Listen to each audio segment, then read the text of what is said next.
Olá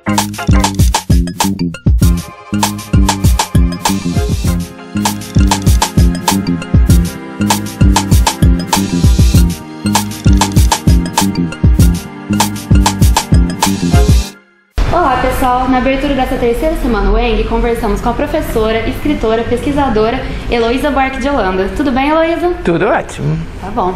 Heloísa, aproveitando a sua palestra de ontem, vamos começar falando sobre a cultura, né? Mais especificamente da cultura das periferias, que é uma coisa que você pesquisa, que você curte bastante.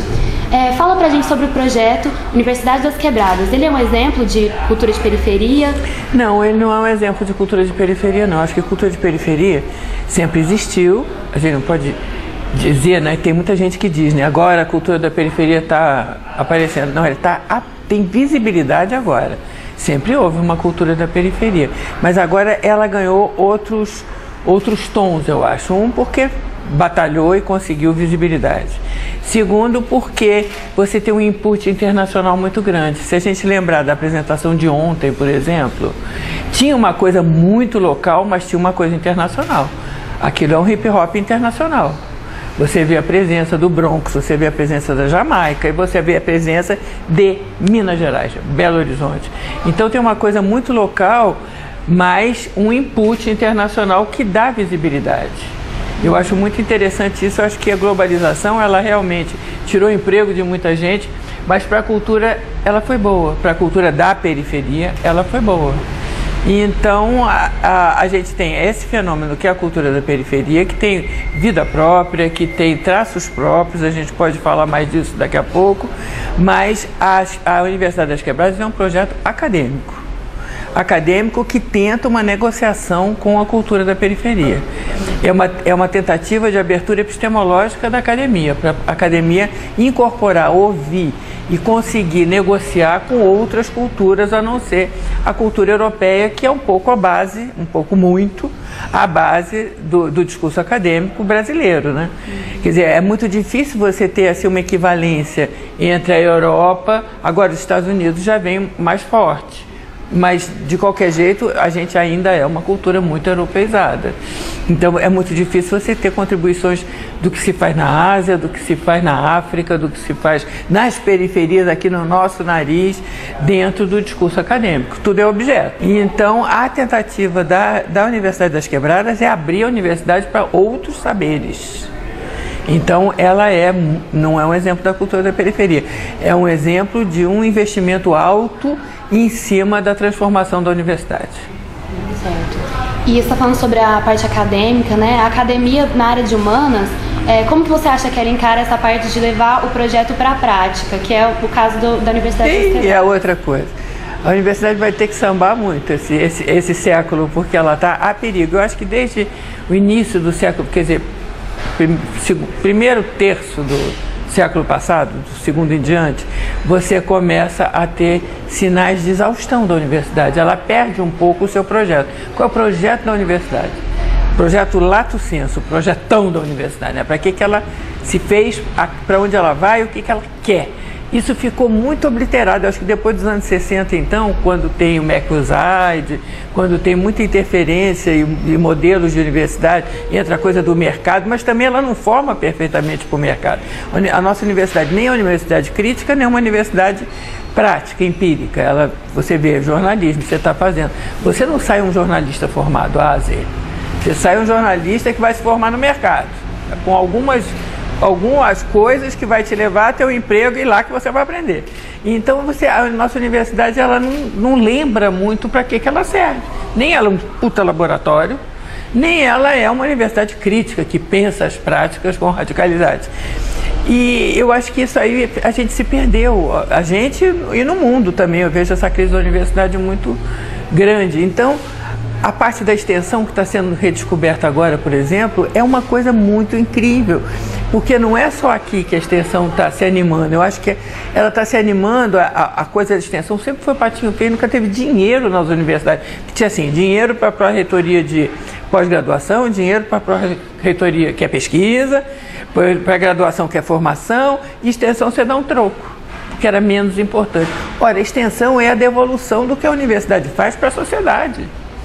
é importantérrimo. Talvez seja mais importante que as outras, ou pelo menos não mais importante, porque senão também você não gera conteúdo para distribuir, mas é de igual importância. Você tem que produzir e devolver para a sociedade. E então a extensão agora está aparecendo, isso é um sinal de que a universidade está começando a formular um projeto afinal, mas ela ainda não formulou, eu não tenho ideia também, eu acho que eu nem vou viver para ver como é que vai ser a nova universidade, mas que ela está alterando, ela está. Então a coisa da pesquisação, que é um pouco isso, você tem uma coisa empírica que é apenas aplicar o que você sabe, tá? E isso é uma coisa, tá? A outra é esse conceito de pesquisação. O que é pesquisação? Pesquisação é o seguinte, você sai, é o que a gente faz com a Universidade das Quebradas, você sai para fazer uma pesquisa, mas o seu objeto, ele é tão pesquisador quanto você. Então você não vai lá numa tribo para ver aqueles índios e depois escrever um tratado sobre a estrutura imaginária do simbólico indígena. Tá? Você não vai fazer isso. O índio vai participar dessa pesquisa, ele vai te pesquisar também. Então pesquisação tem esse sentido de tornar o objeto da pesquisa colaborador, será uma pesquisa de produção compartilhada com o campo de pesquisa que você está dizendo. Isso é uma coisa nova e que eu acho que traz um fator novo, traz um sonho novo para a universidade, que eu acho um sonho importante, aquele que seu objeto possa falar, cara, pelo menos. Você está falando bastante do novo, de como que está usando essas ferramentas, e a Universidade das Quebradas ela tem um site próprio, usa bastante essa ferramenta da linguagem nova, a linguagem da internet. Sem parar. Isso. Como que o uso das novas tecnologias e principalmente da internet nesse trazer as pessoas para a universidade, para o estudo, como que é? Olha, na Universidade das Quebradas o nosso site é o seguinte, a gente faz, quer dizer, a gente filma a aula e bota lá. Tem um acervo das aulas que foram dadas, tanto pelos alunos quanto pelos acadêmicos, tá? Então você tem aquele conjunto lá para você distribuir como quiser. Então é muito interessante porque tem muito, mas ainda não está bom, porque são as aulas inteiras, é muito grande, uma aula inteira ninguém aguenta na telinha. É muito tempo para você olhar. Mas de qualquer jeito é o que a gente está fazendo agora, eu quero mudar o formato TED, que é o formato 15 minutos, que é um formato talvez mais ágil para troca, né? E então você tem aquilo, é interessante que tem muitos participantes das quebradas que vão dar aula nas suas comunidades e levam aquela aula e passam e depois discutem a aula. Quer dizer, a aula está servindo para outros locais de ensino na comunidade. Então eles vão fazer uma apresentação, pegam um pedacinho da aula e botam num show. Então está sendo usado. A minha grande fantasia agora é tornar essa aula mais palatável para ela poder ser remixada por todo mundo. Seria muito legal. Agora, o que tem hoje é o seguinte, tem aula inteira, meio pesada, que já tem uns usos, como eu estou falando, assim, que despontam com a lá, mas que não tem um problema resolvido, não é mesmo? A gente vai ter que pensar mais, trabalhar mais isso. E tem muito input do que os alunos fazem. Aquilo tem um lado de rede social, que é onde eles contam o que eles estão fazendo, expõem as coisas, criticam as aulas e etc., postam, e tem uma lista de discussão também que a gente incita eles. Então, às vezes, você vai ver que um aluno que mora longe, tem dificuldade para chegar na aula, ele participa todo dia do site. Como é que você acha que esse aluno não está presente? É complicado. Aí vem um cara e diz assim, mas ele não tem, porque tem que ter 75% de presença para poder levar o certificado. Mas ele não teve 75%, ele só veio 50%. Eu vou dizer, mas o cara todo dia, ele está todo dia no site, como é que é? Ele está presente. Ele, de repente o deslocamento é complexo, porque você vir lá de longe, pegar 3 condições para chegar num dia de semana, é complicado. Mas então o site ainda é um teste, é uma coisa assim que a gente está vendo para que serve. Porque o ensino à distância não é o que a gente faz, não é pegar e ensinar, porque o componente da Universidade das Quebradas, para passar para a ideia de educação à distância, é muito complicado. Estava conversando com o Cláudio ontem, estou louca por uma parceria com ele, mas a gente vai que desconstruir muito essa ideia de educação à distância, porque a educação à distância, ela oferece alguma coisa, aceita perguntas e cobra o conteúdo para ver se a pessoa aprendeu ou não. Mas não é isso que a gente faz uma pesquisa conjunta. Como é que você vai fazer isso na rede? É complicado, como é que é o retorno, como é que sabe, é difícil, não é fácil de você mandar o pacote. Não tem pacote na Universidade das Quebradas, é um susto eterno. A gente vive errando. É lindo. E fazendo um balanço da Universidade das Quebradas até agora, vocês têm 50 alunos na Rocinha e 70 na unidade. Isso aí é o que a gente tem inscrito. Agora, essa população, como eu já falei um pouquinho, ela é muito flutuante. Tem dias que tem 30. Mas o resto está na rede. É muito engraçado isso, porque é uma dificuldade do deslocamento. A gente força muito o movimento, inclusive a gente bota numa zona da cidade, que é uma zona central, longe das periferias, porque eu acho que o trânsito pelas culturas, pelos espaços urbanos, pelos novos espaços a serem conquistados, é um fator muito importante. E então a gente força esse percurso, mas às vezes eles não têm dinheiro para esse percurso, eu não consigo bolsa para eles na universidade, o que é um outro problema. Porque não são alunos da universidade. Como não são alunos da universidade? Estão lá, sentados, vão ganhar o certificado, mas não são considerados. Você tem que ter DRE, você tem que ter passado por um vestibular para ser considerado aluno. É uma coisa que a universidade vai ter que pensar muito. Esses aí é o que precisam mais de bolsa para transporte. Porque às vezes eles não vêm porque não tem dinheiro para... São 2, 3 condições. É caro para chegar lá. Como é que é? A gente tem que dar esse apoio, mas eu não consigo ninguém que pague, porque a CNPq não dá bolsa, a FAPES não dá bolsa, CAPES não dá bolsa, e a UFRJ não dá bolsa, ninguém dá bolsa, eu não posso sustentar 70 do meu bolso, porque aí também acabou as quebradas. Então, tem umas coisas estruturais assim que é legal porque está mexendo. Eu não estou me queixando, eu estou dizendo que é mais uma coisa para a universidade pensar, ela vai ter que pensar muito para dar certo, a gente fica só chateando. E esse convite agora da UENG aqui está fazendo com que você leve essa ideia para outros campos, né, para outros lugares além do Rio. Como que está sendo recepcionado? Você está sentindo? Aí eu acho que, você sabe que eu acho que é um lugar muito aberto à parceria, com muito ponto de contato, que é o importante da cumplicidade de causa, como eu disse ontem. A gente tem eu senti uma cumplicidade na UENG. E eu espero que essa cumplicidade venha a virar uma parceria, né? Porque é um passinho para um cúmplice virar parceiro. Legal. Então, Heloísa, vamos falar um pouquinho agora sobre literatura, né? Ainda no campo da cultura, mas mais específico. Como que você acha que anda o nosso país nessa área, sobre os autores, as grandes obras? Você está falando da periferia? Sim, voltado mais para a sua área mesmo. Periferia. A coisa da literatura, eu tenho toda a palavra. A literatura é a que está, é a minha pesquisa maior. É a que está mais, como é que se diz? É o dado do hip hop, é uma literatura hip hop. Que você tem uma literatura ligada ao hip hop, você tem uma literatura de periferia que não é ligada ao hip hop. Por exemplo, o Paulo Lins, que é o mais conhecido, que abriu muito espaço, eu adoro ele é meu filhote. Paulo Lins, então, ele é um parceirão, ele é das quebradas, mas ele não é um escritor marginal, ele não é um escritor de periferia. Ele fala de uma experiência que ele teve, na formação dele, ele fala da favela, do conjunto obsessional que ele viveu, que é o Cidade de Deus. Ele fala sobre isso, mas ele não é uma literatura marginal hip hop. Porque o que a gente vê que está aumentando muito e está se fazendo cada vez mais presente é a literatura hip hop, que forma leitores e artistas cidadãos. Tem um investimento alto na formação dos leitores. O escritor novo da periferia, ele tem um compromisso social. Ele faz saraus, os saraus são formação de leitores, os saraus são mobilização em torno da literatura, eles vão a tudo que é escola lendo as coisas, eles têm editoras próprias, tem a Edições Toró do Alan da Rosa, por exemplo, é a editora mais linda que você pode imaginar.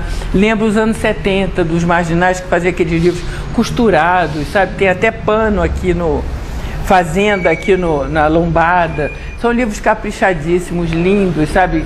Com desenhos. Eles fazem uma tiragem de 100 e vão vendendo, aí tá mais 100 e vão vendendo, eles vendem agressivamente, como era nos anos 70, a venda de mão em mão, né? Que é a venda da Bíblia, né? Aquela que você abre a porta, aí para se livrar você compra. Então é um pouco o tipo de estratégia de venda que eles têm, a venda corpo a corpo, e vende muito. Porque quando eu fiz a coleção Tramas Urbanas, que é uma coleção para os protagonistas desses projetos, de contarem seus projetos, e eu dei metade da edição para eles. Acabou rapidamente, a minha não acabava nunca, aí eu dava mais um pedaço para ver se acabava, porque estoque é caro, tem que acabar, quando você publica tem que vender. E eles vendiam, eu não, quer dizer, eles têm uma coisa e vendiam na comunidade, e vendiam pelo preço, pelo mesmo preço que eu, só que eu não conseguia vender, eles conseguiam. Eles vendem muito, eles vão lendo, é um pouco cordel, é um pouco a Bíblia, é um pouco, enfim, e tem muita relação, eu acho, com uma cultura evangélica. Então, os saraus, eles têm isso, sabe? Tem aquela celebração da palavra, e a salvação pela palavra. Tem uma coisa que palavra é poder, e é verdade. Palavra é poder. Você, para poder fazer demandas, arrumar suas demandas, quer dizer, elaborar suas demandas, para você entrar na sociedade como um cidadão, você tem que ter domínio desse instrumento primal, né? Que é a palavra. E eles veem, os escritores marginais veem a palavra assim, como poder. Eles dizem, literatura é poder político mesmo.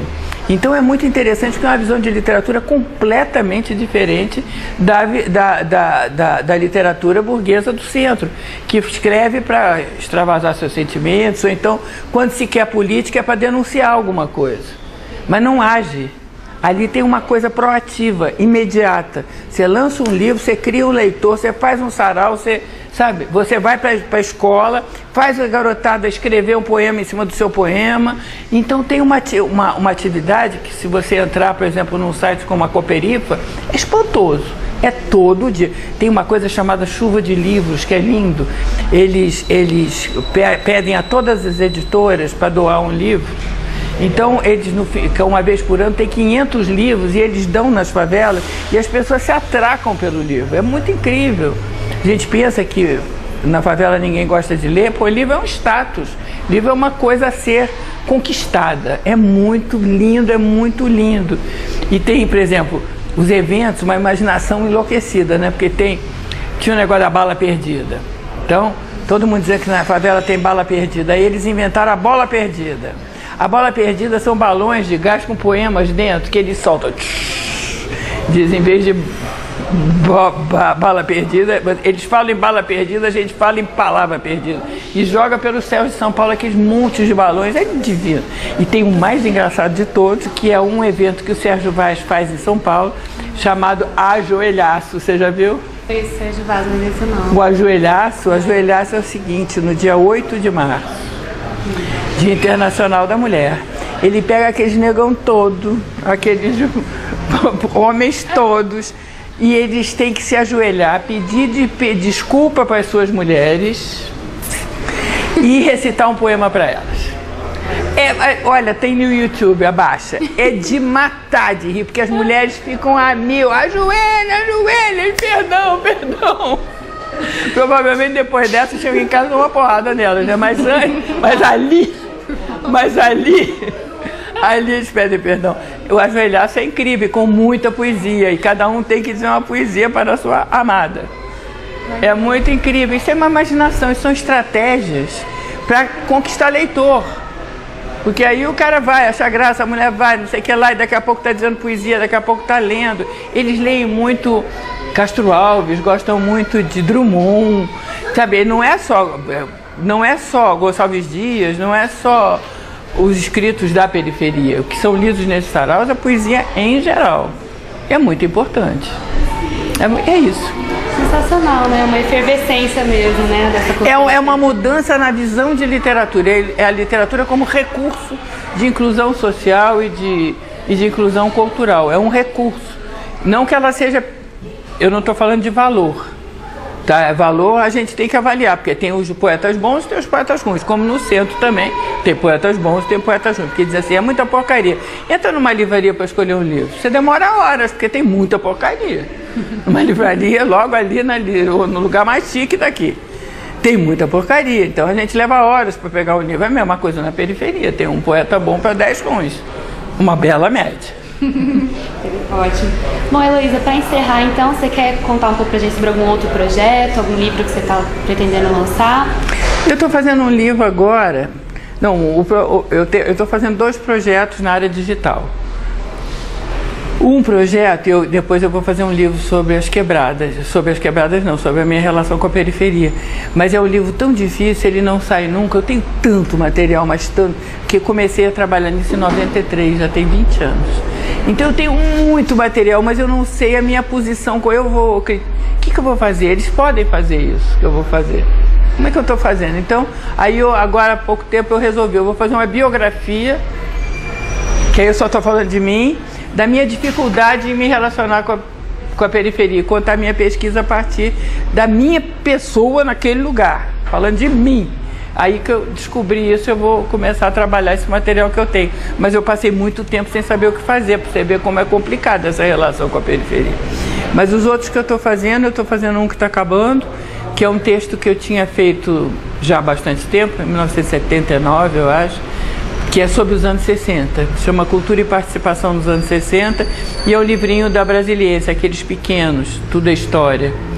E aí eu peguei esse livrinho, como ele é muito reeditado, porque ele é muito adotado em colégio, secundário e vestibular, não sei o que lá. E aí eu falei, não vou reeditar mais uma vez, eu vou mexer nele. Então eu peguei ele e ele virou menu. Aí tudo, por exemplo, fala de cinema novo, aí eu faço a discussão de cinema novo com os cineastas. Então eu filmo o Kaká, filmo o Nelson Pereira, filmo todo mundo discutindo o cinema e estou inserindo no livro. Ele vai ser um aplicativo, ele vai ter a forma do livro expandido, que é aquele que tem muita coisa. Você fala do golpe de 64, aí tem muito material de foto, tem o discurso do Castelo da Posse, tem... Então é uma espécie eu estou inserindo ali áudio, vídeo e muita imagem e muito documento também. Assim como hiperlink, né? Mas vai ficar o texto correndo aqui e em cima corre as outras coisas. Para os vídeos que estão ficando muito bons, tem uns muito importantes, eu não consegui cortar, eu achei que era maldade para o leitor, né? Se sonegar dados vai ficar pequenininho. Então eu deixei o vídeo no tamanho dele e estou botando só 1 minuto no livro. Aí boto o link, quer ver mais, vai para a nuvem e vê o resto. Então eu estou fazendo uma experiência primeiro de um livro teórico, digital, mas digital assim como um banco de dados, cheio de documentos lá dentro, tá? E o outro projeto que eu vou fazer, que eu fiz já várias antologias de poesia, eu sou um pouco maníaca sobre isso, eu fiz 8. A última já foi digital, chama-se Enter. Enter, ela tá no, quem quiser ver, é Enter, antologiadigital.com.br. Ela é assim, eu peguei vários poetas e eu considerei poesia mais do que a forma poesia, eu considerei mini conto, quadrinhos, cordel, rap e poesia, muita. Aí eu peguei esses poetas e pedi a eles para botarem o texto que eu escolhi, mas trabalharem mais 2 suportes pelo menos. Então tem áudio e vídeo, ou só vídeo, ou vídeo e flash, ou vídeo, enfim. Eles têm trabalhos, eles fizeram um trabalho de animação digital para cada poema, no suporte que eles escolhessem. Então essa foi a primeira tentativa de tirar a poesia do papel e ver como é que ela rende nos outros suportes. E agora eu vou fazer uma com 6 poetas só, eu vou escolher poeta barra mais pesada, mais reconhecido, e vou levar lá para a COP, que é a engenharia da UFRJ, tem um lugar agora chamado CAVE, que é de imersão, e que você faz realidade aumentada. Eu quero fazer uma experiência desses poetas com realidade aumentada, como é que a poesia fica. Vamos ver. Olha, que legal. É uma viagem. Muito bom. Luísa, muito obrigada, então, viu? Sucesso para você nos seus projetos. Maravilha, obrigada, viu? Obrigado a vocês, eu adoro Minas Gerais, adoro pão de queijo e a gente vai trabalhar juntos. Ai, que ótimo, vamos aguardar então essa volta.